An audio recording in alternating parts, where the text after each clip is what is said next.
sar deyəcək bir-birinə. Elə meyxanə deyilə sütilə tam gəlsin, söz ilə məşq olanın qəlbinə avram gəlsin. Yaxşı batdışqı ilə şairə ilham gəlsin. Olca bək zəlzələ torpaq deyəcək bir-birinə. Olca bək zəlzələ torpaq deyəcək bir-birinə.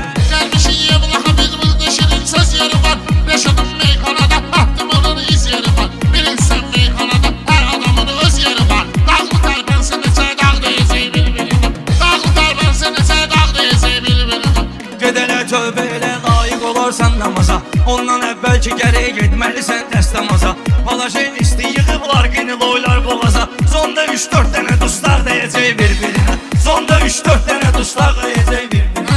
Yuxarı meyxanayla özüm getirirəm halamı. Sağlı rəqib sesimi elxana attım qalamı. O birisi balanini elizəyəm əl balamı. Olacaq kəlləmə yallaq deyəcək bir-birinə.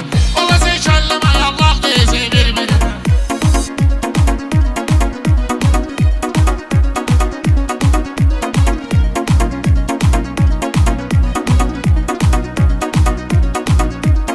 Dostuma eyləmişəm mən bu gecə arzuları. Bunların meyxanada var nə qədər mövzuları. Mən özüm sürməyirəm bir neçə vaxtdır bunları. Motoru qaynadacaq yağ deyəcək bir-birinə. Motoru qaynadacaq yağ deyəcək bir-birinə. Bilirsən meclisidir, yaxşı yığıncaq gedəcək. Görəsən yoxlayarım kim istəyən ortaq gedəcək. İki şair olmasa meyxana lağlaq gedəcək. Olsa Aydın və Rəşad sağ deyəcək bir-birinə. Olsa Aydın və Rəşad sağ deyəcək bir-birinə. Bizdə dollar kimi düzsüzdə qəpik davasıdır. Bunların davası bağımızda əri davasıdır. O yanda tappa taraf şillə təpi davasıdır. O yanda zırmağa zırmaq deyəcək bir-birinə. O yanda zırmağa zırmaq deyəcək bir-birinə. Qımın şairdi yenə vətən geçsə məgər. Nə qədər arxada yağdırsa vətən geçsə məgər. Hələ bizdən gedirəm, dərdə mən geçsə məgər. Daşın altındakı qazmaq deyəcək bir-birinə.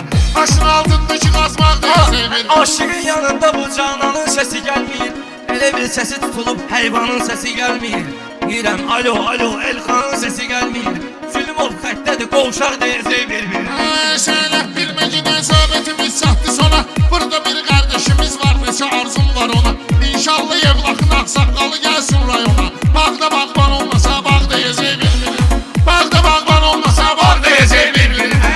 Birinci fikirdə şümrüqarın işini danışanda. Sonra məhtəl olmayın da yananda alışanda.